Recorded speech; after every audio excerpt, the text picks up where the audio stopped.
You, John Fitzgerald Kennedy, do solemnly swear. I, John Fitzgerald Kennedy, do solemnly swear. That you will faithfully execute the office of President of the United States. That I will faithfully execute the office of President of the United States.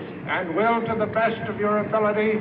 And will, to the best of my ability. Preserve, protect, and defend the Constitution of the United States. Preserve, protect, and defend the Constitution of the United States. So help you God. So help me God.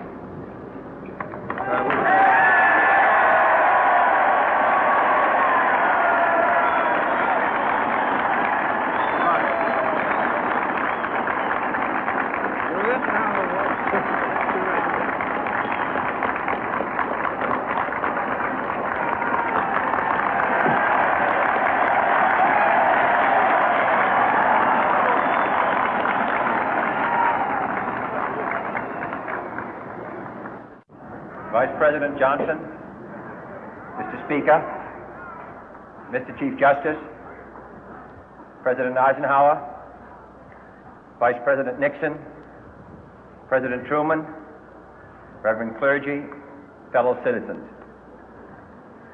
We observe today not a victory of party, but a celebration of freedom, symbolizing an end as well as a beginning, signifying renewal as well as change. For I have sworn before you and Almighty God the same solemn oath our forebears prescribed nearly a century and 3/4 ago. The world is very different now, for man holds in his mortal hands the power to abolish all forms of human poverty and all forms of human life. And yet the same revolutionary beliefs for which our forebears fought are still at issue around the globe. The belief that the rights of man come not from the generosity of the state, but from the hand of God. We dare not forget today that we are the heirs of that first revolution.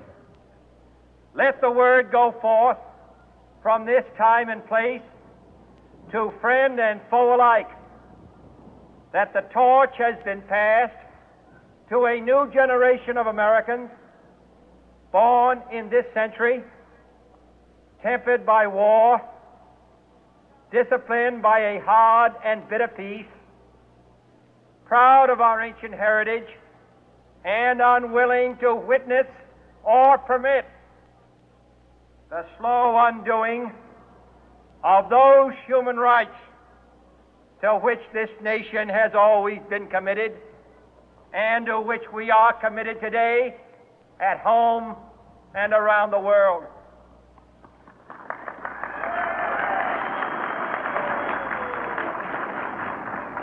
Let every nation know, whether it wishes us well or ill, that we shall pay any price, bear any burden, meet any hardship, support any friend, oppose any foe to assure the survival and the success of liberty.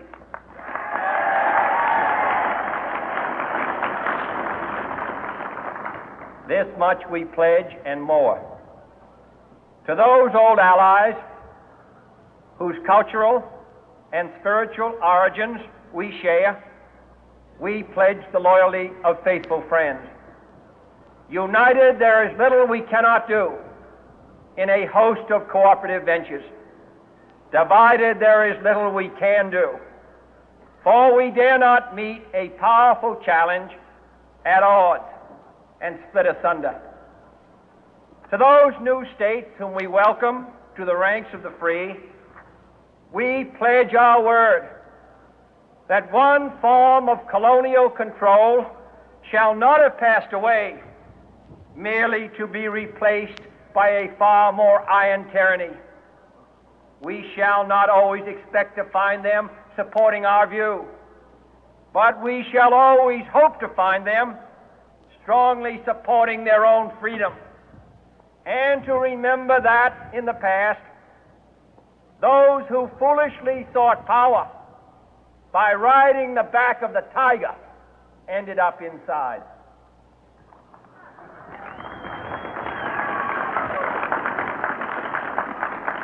To those people in the huts and villages of half the globe struggling to break the bonds of mass misery, we pledge our best efforts to help them help themselves for whatever period is required, not because the communists may be doing it, not because we seek their votes, but because it is right.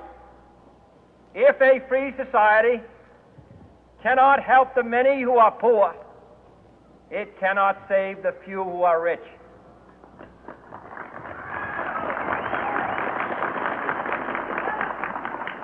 To our sister republics south of our border, we offer a special pledge to convert our good words into good deeds, in a new alliance for progress, to assist free men and free governments in casting off the chains of poverty.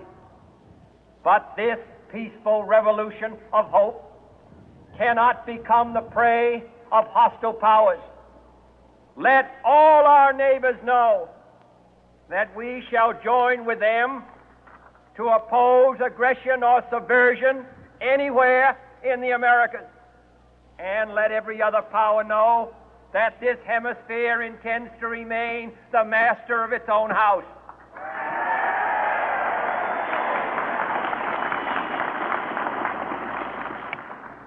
To that World Assembly of Sovereign States, the United Nations, our last best hope, in an age where the instruments of war have far outpaced the instruments of peace, we renew our pledge of support to prevent it from becoming merely a forum for invective, to strengthen its shield of the new and the weak, and to enlarge the area in which its writ may run.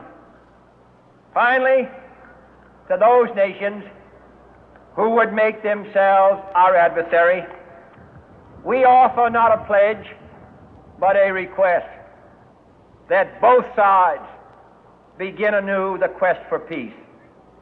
Before the dark powers of destruction, unleashed by science, engulf all humanity in planned or accidental self-destruction, we dare not tempt them with weakness, for only when our arms are sufficient beyond doubt can we be certain beyond doubt that they will never be employed. But neither can two great and powerful groups of nations take comfort from our present course, both sides overburdened by the cost of modern weapons, both rightly alarmed by the steady spread of the deadly atom, yet both racing to alter that uncertain balance of terror that stays the hand of mankind's final war. So let us begin anew, remembering on both sides that civility is not a sign of weakness, and sincerity is always subject to proof. Let us never negotiate out of fear, but let us never fear to negotiate.